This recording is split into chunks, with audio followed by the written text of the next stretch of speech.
Bab 5896.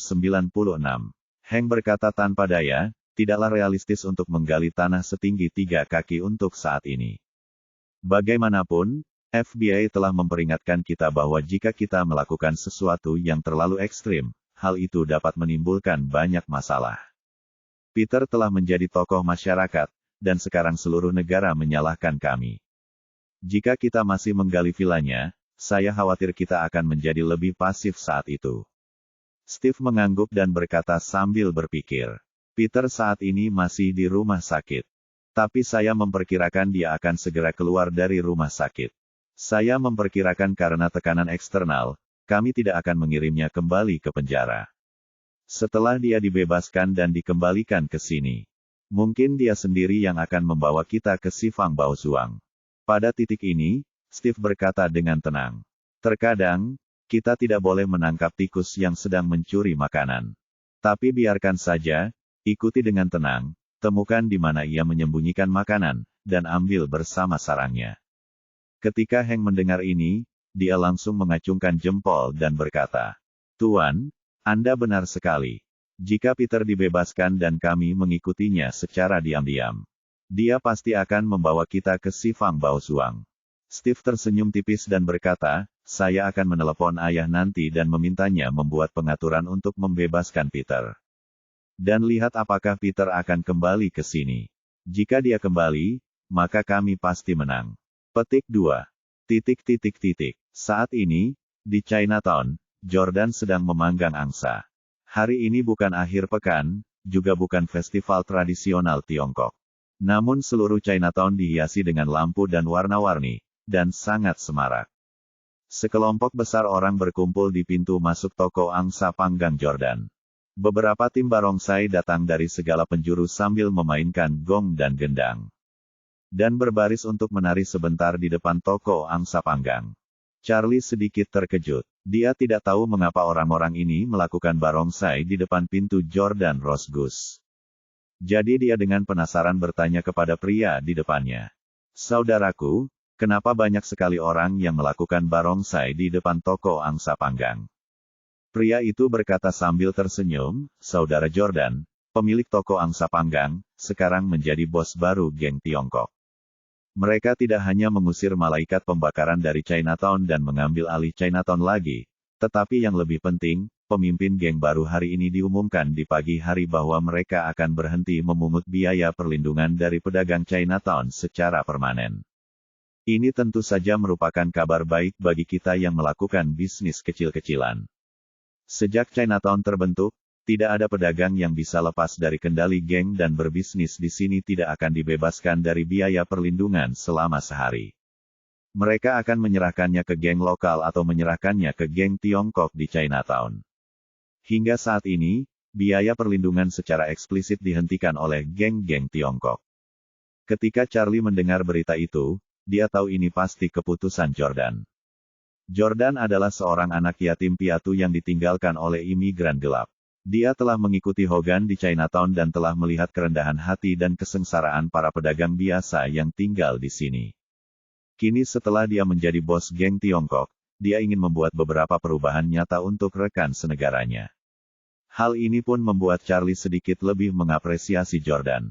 Bagaimanapun, tidak menindas yang lemah selalu menjadi prinsip dasar hidupnya. Jika sebuah geng ingin tumbuh lebih besar, ia harus melihat ke atas, bukan ke bawah. Geng hanya ingin mendapat uang dari pedagang kecil dan pedagang asongan di Chinatown. Dan pasti akan sulit bagi geng Tiongkok untuk berkembang pesat di tangannya. Sekarang, Jordan dapat dengan tegas meninggalkan pendapatan yang dibawa oleh masyarakat kelas bawah ke geng Tiongkok. Hal ini menunjukkan bahwa ia bertekad untuk membuat geng Tiongkok fokus menghasilkan uang di level yang lebih tinggi. Memiliki tekad ke atas adalah awal yang baik. Melihat toko angsa panggang begitu sibuk, Charlie tidak masuk lagi. Sebaliknya, dia mengeluarkan ponselnya dan menelepon Hogan, dan memintanya untuk bertemu di taman terdekat. Setelah keduanya bertemu, mereka menemukan bangku kosong. Dan Charlie memperkenalkan energi yang dia masukkan ke dalam penjara kepada Hogan. Ketika Hogan mendengar cerita Sifang Baozuang, dia tercengang. Dia bertanya kepada Charlie, Guru, Apa rencana Anda sekarang mengenai hal itu? Charlie berkata, saat ini, saya ingin berurusan dengan si Fang Baozuang dulu. Keluarkan dari keluarga Zhou dengan aman, lalu temukan cara untuk membawanya kembali ke Tiongkok. Hogan berpikir sejenak dan berkata, Tuan, keluarga Rothschild harus mengawasi keluarga Zhou sekarang. Kamu ingin mengambil barang dari keluarga Zhou. Saya khawatir itu tidak semudah itu. Charlie mengangguk dan berkata, keluarga Rothschild sangat peduli pada si Fang Baozuang itu. Saya khawatir mereka telah menjungkirbalikkan keluarga Zhou sejak lama. Mereka pasti tidak akan menyerah jika tidak ada keuntungan, dan mereka pasti akan diam-diam menjaga seluruh villa Zhou.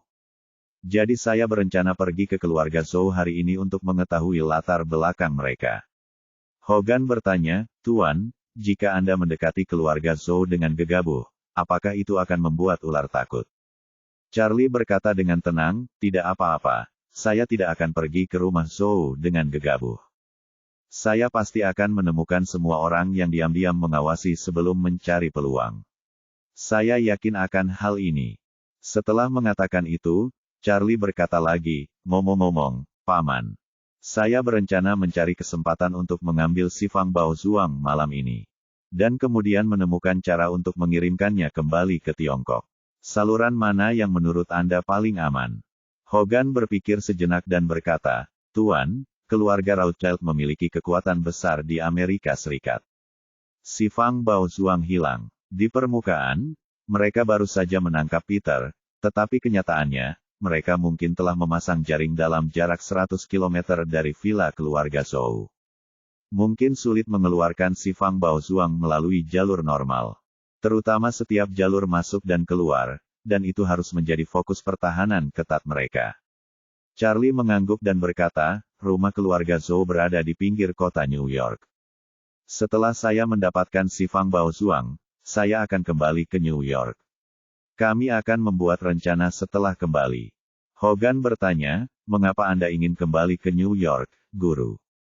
Charlie berkata, karena ada jaring kemanapun Anda pergi, mengapa tidak kembali ke New York saja? Base camp keluarga Rothschild adalah tempat yang paling dijaga ketat. Tetapi ini juga merupakan tempat di mana mereka memiliki banyak celah dan kelemahan. Hanya di sini kita dapat menemukan terobosan yang cocok. Bab 5897. Di malam hari, rumah keluarga Zhou sekarang gelap. Di villa sebelah, jendelanya dihitamkan oleh staf Rothschild. Jadi sepertinya tidak ada orang yang tinggal di sana. Begitu malam tiba, villa tersebut kehilangan aktivitasnya. Dan semua kendaraan yang diparkir di dalamnya menjadi sunyi. Namun, orang luar tidak mengetahui bahwa di dalam villa yang sepi ini, orang-orang termasuk Steve dan Ross berkumpul, dan lebih dari 40 orang termasuk Royce Rothschild. Di antara lebih dari 40 orang, selain Steve dan putranya, ada sekitar 30 orang yang bertanggung jawab untuk memantau setiap pergerakan rumah keluarga Zhou setiap saat. Dan 10 orang sisanya bertanggung jawab penuh atas keamanan villa. Orang-orang di keluarga Rothschild sangat mementingkan keamanan mereka sendiri. Belum lagi yang datang ke lokasi kali ini adalah putra tertua dan cucu tertua dari kepala keluarga saat ini. Oleh karena itu, bahkan jika mereka memasang jaring untuk keluarga Zhou, perlindungan anggota inti keluarga tidak akan terpengaruh. Dari segi keamanan, mereka tetap tidak berani menganggap enteng. Steve Rothschild juga khawatir apakah dia akan berada dalam bahaya jika dia memimpin. Jadi dia menemukan Hank dan memastikan betapa amannya dia di villa. Untuk meyakinkan Steve, Hank dengan bangga memperkenalkan kepadanya. Tuan, orang-orang di sini semuanya adalah agen top. Semuanya dilengkapi dengan peralatan identifikasi teman atau musuh. Setelah terdeteksi, jika perangkat mendeteksi keberadaan siapapun yang tidak memakai alat identifikasi, itu akan segera mengirimkan lokasi orang lain ke penembak jitu. Apalagi alat identifikasi yang ada pada diri kita masing-masing adalah dengan informasi identitas orang tersebut. Sistem akan segera memverifikasi identitasnya. Setelah wajahnya difoto oleh peralatan pengawasan apapun, sistem pengenalan wajah akan segera diaktifkan untuk memastikan apakah itu orang yang sama. Jika itu orangnya, maka akan dinilai aman.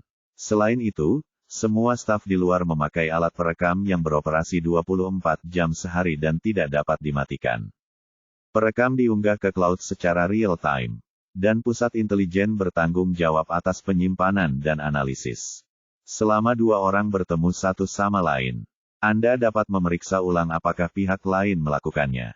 Jadi di sini, keamanan Anda bisa terjamin 100%. Setelah mendengar ini, Steve merasa lega. Sepertinya dia tidak perlu melakukan apapun. Dia hanya perlu bersama putranya, untuk tinggal di sini dan menunggu Heng mendapatkan petunjuk dan menemukan si Fang Baozuang. Pada saat yang sama, setelah malam tiba, Charlie meminta Jordan untuk membelikannya mobil. Dan berkendara dalam kegelapan ke New Jersey, tempat perkebunan keluarga Zhou berada. Karena New York dan New Jersey berdekatan, banyak masyarakat kelas menengah dan kecil dan menengah di New York memilih untuk membeli rumah di New Jersey untuk mengejar kualitas hidup. Tempat terdekat berjarak kurang dari 1 jam perjalanan dari New York. Bagi orang Amerika yang terbiasa berkendara untuk pulang pergi, dari segi jarak ini tidak terlalu jauh. Setelah Charlie berkendara ke New Jersey, dia tidak langsung pergi ke rumah keluarga Zhou. Dia pertama kali memarkir mobilnya di pinggir jalan sekitar 1 kilometer dari keluarga Zhou. Memesan secangkir kopi dari kafe pinggir jalan. Dan duduk di dekat jendela kedai kopi. Dia minum di kursi sebelahnya dan menjelajahi lingkungan sekitarnya. Karena rumah keluarga Zhou terletak di ujung jalan. Ini adalah satu-satunya cara untuk sampai ke rumah keluarga Zhou. Sambil minum kopi, Charlie menemukan ada 2 SUV Cadillac hitam yang diparkir di luar motel di seberang jalan. Meskipun kedua mobil dimatikan dan jendelanya tertutup rapat, sebenarnya ada sesuatu di dalamnya. Selalu ada orang, dan setiap mobil berisi 4 orang. Charlie menduga orang-orang ini seharusnya adalah bawahan keluarga Rothschild, yang selalu standby di sini. Jika ada keadaan darurat, ke-8 orang tersebut dapat segera memberikan bantuan. Apalagi SUV yang mereka kendarai memiliki performa tangguh dan bobot berat. Dan paling cocok untuk intersepsi. Ia tidak akan takut dengan mobil biasa di depannya, meski bertabrakan secara langsung. Mau tidak mau Charlie diam-diam berpikir bahwa orang-orang ini sudah mulai memasang jaring 1 kilometer jauhnya. Jika dia mendekat, dia tidak tahu berapa banyak orang yang akan mengawasinya. Tampaknya tidak mudah untuk membawa si Fang Baozu pergi dari sini tanpa memperlihatkan dirinya sebanyak mungkin. Saat ini, beberapa pria parubaya berpakaian preman masuk ke dalam kedai kopi. Charlie memandang beberapa orang lagi dan menemukan bahwa gaya berjalan, postur tubuh, dan kendali gerakan halus mereka semuanya tampak terlatih dengan baik. Jadi dia mengaduk kopi di dalam cangkir dengan diam-diam dan diam-diam mengamati orang-orang ini.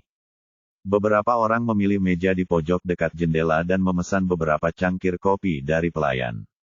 Setelah pelayan pergi, salah satu dari mereka melihat ke arah motel di luar jendela dan mengumpat dengan suara rendah. Keluarga Rothschild ini pernah menyebabkan skandal besar lainnya. Reputasi kita mungkin akan hancur total.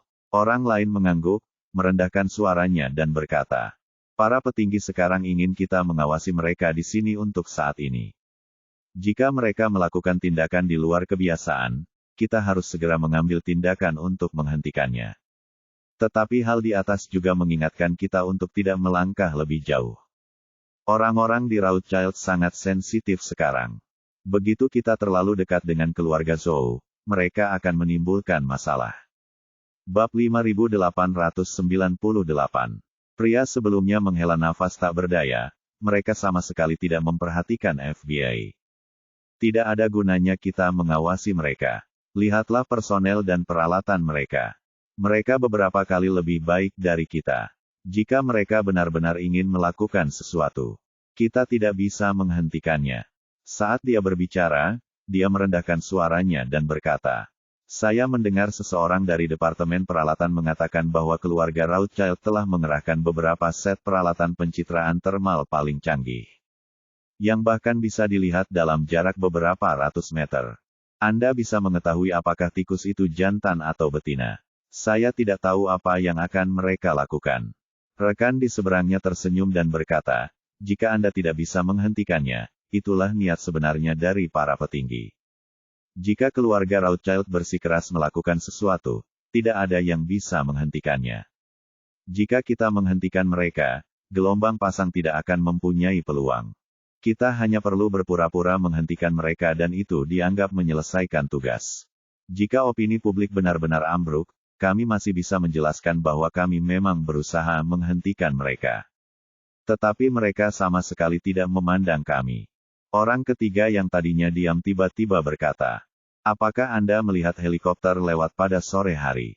Ya, dua orang lainnya mengangguk, dan salah satu dari mereka bertanya, "Apa istimewanya helikopter itu?" Keluarga Rothschild telah mengatur setidaknya selusin helikopter di dekatnya. Orang ketiga berpura-pura menjadi misterius dan berkata, helikopter-helikopter itu hanya menunggu secara diam-diam di dekatnya, dan tidak ada satupun yang terbang ke sekitar rumah Zhou. Dalam jarak 1 mil, satu-satunya pengecualian adalah yang terjadi pada sore hari. Apakah kamu tahu siapa yang berada di helikopter itu? Kedua orang itu dengan cepat bertanya, siapa itu? Orang ketiga berbisik, saya tidak tahu persis siapa orang itu. Tetapi saya yakin bahwa di dalam helikopter itu ada anggota langsung keluarga Rothschild.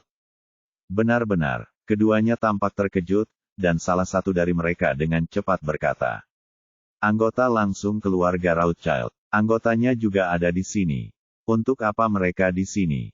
Pria itu berkata, saya tidak tahu secara khusus untuk apa mereka berada di sini. Tetapi juga terlihat dari serangkaian tindakan Rothschild bahwa Villa Zhou sangat penting bagi mereka. Kemarin direktur pergi untuk rapat, dan saya mendengar dia berbicara dengan wakil direktur. Mengatakan bahwa hampir seluruh keluarga Rothschild telah memobilisasi dan menempatkan seluruh New York dan wilayah seluas 200 mil di bawah darurat militer. Darurat militer, salah satu dari mereka bertanya. Kenapa aku tidak mendengarnya? Pria itu menjelaskan, status darurat militer saat ini tidak terbuka untuk umum. Semua kendaraan yang meninggalkan area yang ditentukan harus diperiksa. Alasan mereka menggunakan adalah untuk melawan narkoba. Dikatakan bahwa sejumlah besar obat-obatan telah masuk ke New York berdasarkan tip. Selain itu, seluruh penumpang pesawat yang berangkat harus melalui 2 pemeriksaan keamanan. Dan barang yang sudah dimasukkan ke dalam gudang juga harus melalui pemeriksaan keamanan kembali. Kalau tidak, mereka tidak akan bisa lepas landas. Ini dilakukan secara sembunyi-sembunyi. Dunia luar tidak tahu. Selain itu, seluruh kapal barang juga dilarang meninggalkan pelabuhan. Dan Bea Cukai akan melakukan pemeriksaan satu persatu. Retorika eksternal Bea Cukai adalah bahwa saat ini terdapat sejumlah bahan nuklir yang dapat digunakan sebagai senjata meninggalkan New York dan dikirim ke tangan teroris. Ini sebenarnya semua omong kosong. Siapa yang tidak waras mau menjual bahan nuklir dari New York? Tidak ada bahan nuklir yang keluar dari New York, tapi itu hanyalah sarana keluarga Rothschild. Petik 2. Saat dia berbicara, pria itu menambahkan, oh, ngomong-ngomong, bahkan helikopter pun tidak bisa meninggalkan New York sekarang. Seluruh New York dikelilingi oleh tong besi. Dari siapa kamu mendengar ini? Orang pertama bertanya dengan bingung, kenapa saya tidak mendengar tentang gerakan sebesar ini? Pria itu menjelaskan, ini baru saja dimulai hari ini. Saat ini, ada sekelompok anggota inti keluarga Rothschild yang mengawasi setiap aspek tanah, air, dan udara. Sekelompok petinggi sekarang berebut gila-gilaan. Saya tidak tahu apa yang mereka lakukan. Orang lain menghela nafas, saya tidak peduli apa yang akan mereka lakukan. Aku baru tahu kalau aku harus begadang semalaman lagi malam ini. Saya tidak tahu kapan kehidupan yang sulit ini akan berakhir. Kali ini, pelayan datang membawa 3 cangkir kopi. Mereka bertiga bertukar pandang dan berhenti berbicara dengan suara pelan. Mereka mengira mereka bertiga sedang berbisik-bisik di sudut dan tidak akan terdengar oleh orang lain. Tapi mereka tidak menyangka setiap kata yang mereka ucapkan terdengar jelas di telinga Charlie. Hati Charlie tergerak. Menurutnya, keluarga Rothschild menjaga ketat rumah keluarga Zhou agar bisa menemukan si Fang Baozuang. Bahkan anggota inti sudah terbang ke garis depan sekarang. Mereka adalah berkah tersembunyi. Jika tidak ada orang dari keluarga Rothschild, akan sangat sulit baginya untuk melakukannya di bawah begitu banyak peralatan profesional. Sekarang anggota inti keluarga Rothschild ada di sini. Ini setara dengan sebuah terobosan. Ini seperti tertidur dan seseorang memberi Anda bantal. Dia ingin membawa si Fang Baozuang pergi dari sini tanpa ada yang menyadarinya. Dan membawanya keluar dari Amerika Serikat. Cara terbaik adalah membiarkan anggota keluarga Rothschild menjadi bagal untuk mengangkutnya. Tidak peduli siapa yang datang dari keluarga Rothschild kali ini. Mereka, tanpa ragu, ada di sini untuk membantunya. Bab 5899. Larut malam, Charlie memarkir mobilnya di tempat parkir pinggir jalan lalu menghilang di ujung gang. Zhou Manor terletak di kelokan sungai berbentuk U. Rumahnya berada tepat di ujung dalam bentuk U. Oleh karena itu, manor ini tidak hanya berada di ujung jalan tetapi juga dikelilingi air di tiga sisinya. Belum lama ini, Charlie memerintahkan Joseph dari jarak jauh dan menggunakan teknologi tinggi yang dikombinasikan dengan artileri pertahanan jarak dekat di Siprus. Jadi dia tahu betul bahwa dia tidak akan dipercaya malam ini. Jadi dia tidak pergi ke rumah Zhou dengan gegabah. Tapi pilih untuk mendekati rumah Zhou dari tanggul di seberang sungai. Di malam hari, Charlie bergerak diam-diam sambil menyembunyikan sosoknya. Sambil terus-menerus menggunakan energi spiritualnya untuk memeriksa keadaan sekitar. Ketika jaraknya kurang dari 1 kilometer dari rumah Zhou dalam garis lurus. Dia berhenti dan melepaskan lebih banyak energi spiritual untuk melakukan inspeksi dalam jarak beberapa ratus meter dari rumah. Segera, dia menemukan banyak pria keluarga Rothschild bersembunyi di sekitar kediaman Zhou. Orang-orang ini ada yang bersembunyi di dalam mobil, ada pula yang bersembunyi di tanggul sungai. Bahkan ada pula yang bersembunyi di batang pohon. Selain itu, ada speedboat yang diparkir di tepi sungai, bahkan speedboat ini pun ada orang yang bersembunyi di dalamnya. Charlie terus menjelajah dan segera menyadari villa di sebelah rumah Zhou. Villa itu tampak hampir terang dari luar. Tapi ada 40 atau 50 orang di dalam, yang sekilas terlihat sangat tidak normal. Charlie segera menyimpulkan bahwa ini harus menjadi benteng keluarga Rothschild di sini. Dan anggota inti keluarga harus tinggal di villa ini saat ini. Kemudian, dia dengan cermat memeriksa situasi seluruh villa. Ada beberapa penembak jitu yang tersembunyi di atas rumah. Mereka dilengkapi dengan senapan sniper anti-material kaliber besar. Meskipun tidak memiliki laju tembakan yang hampir mengerikan dibandingkan meriam pertahanan jarak dekat. Kekuatan tembakan tunggalnya tidak lebih buruk dari meriam pertahanan jarak dekat. Selain itu, beberapa alat pendeteksi dipasang di atap villa. Mudah, tidak hanya memantau rumah keluarga Zhou tetapi bahkan seluruh villa. Charlie tahu betul bahwa dia tidak akan pernah bisa mengabaikan peralatan deteksi profesional semacam ini. Begitu ditemukan olehnya, dia akan segera terekspos. Oleh karena itu, bagaimana menyelinap ke dalam villa secara diam-diam telah menjadi kekhawatiran terbesar Charlie saat ini. Tepat ketika dia tidak tahu harus berbuat apa, sebuah solusi tiba-tiba terlintas di benaknya. Saat ini, di villa sebelah rumah Zhou, Steve Rothschild sedang memegang tirai di ruangan sempit itu. Setiap gerakan di seluruh adegan diamati melalui monitor. Dalam gambar tersebut, lingkungan sekitar semuanya berwarna hitam putih. Garis hitam sebagian besar adalah bangunan, jalan, dan pepohonan. Sedangkan bayangan putihnya besar dan kecil. Sebagian besar berbentuk manusia, dan sedikit lagi yang berbentuk burung atau hewan kecil lainnya. Sosok putih berbentuk manusia ini adalah anak buah keluarga Rothschild yang bersembunyi di seluruh keluarga Zhou. Pada gambar berwarna putih ini, setiap gambar mempunyai titik hijau. Ini adalah sistem identifikasi teman atau musuh yang dibanggakan Heng. Prinsipnya adalah pencitra termal menggunakan pencitraan termal untuk menemukan semua orang dalam area jangkauan. Dan dalam proses ini, perangkat identifikasi teman atau musuh yang dipakai oleh setiap orang mengunggah lokasinya sendiri ke server cloud secara real-time. Server cloud menerima informasi dari setiap orang.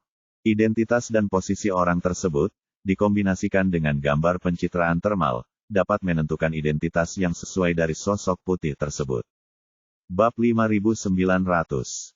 Jika identitas dan lokasi pihak lain konsisten dan sistem mengonfirmasi identitas pihak lain.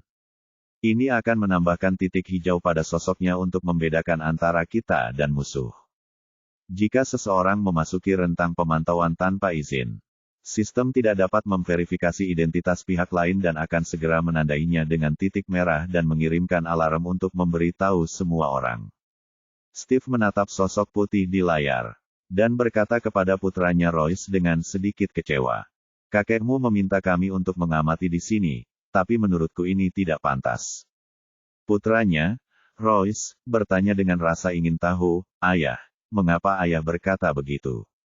Steve berkata dengan cemas, orang lain memblokir jalur transportasi air, darat, dan udara. Kami satu-satunya di sini yang menunggu kelinci keluar dari lubang, jika ada. Jika kelinci tidak datang ke sini, bukankah usaha kita akan sia-sia? Pada titik ini, Steve menambahkan, ini bukan misi biasa. Misi ini terkait dengan warisan keluarga. Jika orang lain yang memimpin, semuanya akan berakhir. Royce bertanya dengan cepat, ayah, bagaimana dengan itu? Apa maksudmu? Steve terdiam beberapa saat lalu bertanya. Royce, menurutku kita berdua harus membagi pekerjaan. Saya akan tinggal di sini untuk menjaga Istana Zhou. Anda dapat kembali dengan cepat untuk mencari cara lain dan menjelajahinya. Mari kita jelajahi kemajuan orang lain saat ini dan lihat apakah kita dapat mengambil kembali si Fang Baozuang sebelum mereka. Oke. Ayah, Royce mengangguk ringan, menyetujui dengan hormat, dan berkata, kalau begitu aku akan membiarkan helikopter bersiap sekarang. Steve mengangguk dan berkata, saya akan mengaturnya, dan memberi tahu Heng. Saat dia mengatakan itu, dia mengangkat telepon dan menelepon Heng. Setelah beberapa saat, Heng mengetuk pintu dan berkata dengan hormat, Tuan, Heng di sini. Steve berkata dengan ringan, masuk. Heng membuka pintu dan masuk, bertanya dengan hormat. Tuan, apa perintah Anda? Steve berkata, Heng, tolong beritahu helikopter bahwa helikopter akan lepas landas tepat waktu dan kembali ke New York dalam 20 menit. Heng berkata tanpa berpikir, tidak masalah, Pak, apakah Anda akan kembali atau Pak Junior? Steve menunjuk putranya Royce di sampingnya dan berkata dengan tenang. Saya memiliki beberapa hal yang perlu segera dilakukan Royce, dan tidak ada ruang untuk penundaan. Heng mengangguk, mengambil walkie-talkie dan berkata, perhatian kru, Pak Junior akan berangkat kembali ke New York dalam 20 menit, harap bersiap. Pilot utama helikopter segera menjawab, baik, ini akan lepas landas dalam 20 menit. Heng bertanya lagi kepada Steve, Tuan, apakah Anda punya instruksi lain? Steve bertanya, Anda mengatakan sebelumnya bahwa kami telah memasang jaring. Jadi saya ingin bertanya, apakah ada kemungkinan jaring ini akan gagal? Bagaimana jika terjadi pemadaman listrik? Heng tersenyum dan berkata, Tuan, peralatan profesional apapun yang kami gunakan harus memiliki lebih dari 2 set yang bekerja pada waktu yang sama. Kami telah menyisihkan cukup cadangan untuk hal ini. Tidak masalah jika salah satu detektor dan radar di atas rusak. Ini sama sekali tidak akan mempengaruhi pemantauan dan keamanan kami. Dan selama perangkat ini masih berfungsi, tidak ada seorang pun yang bisa menyelinap di bawah hidung kita. Steve merasa lega dan hendak meminta Heng pergi lebih dulu. Saat ini, putranya Royce bertanya, ngomong-ngomong, Heng, kamu bilang tentang peralatannya. Ada redundansi yang cukup. Jadi saya ingin bertanya, apa yang terjadi jika listrik padam secara tiba-tiba? Heng tertegun sejenak, lalu berkata sambil tersenyum. Sistem keamanan kami terutama bergantung pada radar pencitraan termal dan berbagai peralatan pemantauan. Jika tiba-tiba listrik padam, semua peralatan akan terhenti. Setelah itu, Heng menambahkan, tapi jangan khawatir Pak, villa ini memiliki 2 jalur suplai listrik. Yang dimiliki oleh 2 penyedia layanan pasokan listrik yang berbeda. Selama seluruh jaringan listrik tidak lumpuh. Meskipun ada masalah dengan salah satu saluran listrik, saluran lainnya akan segera diisi ulang dan tersambung dengan lancar.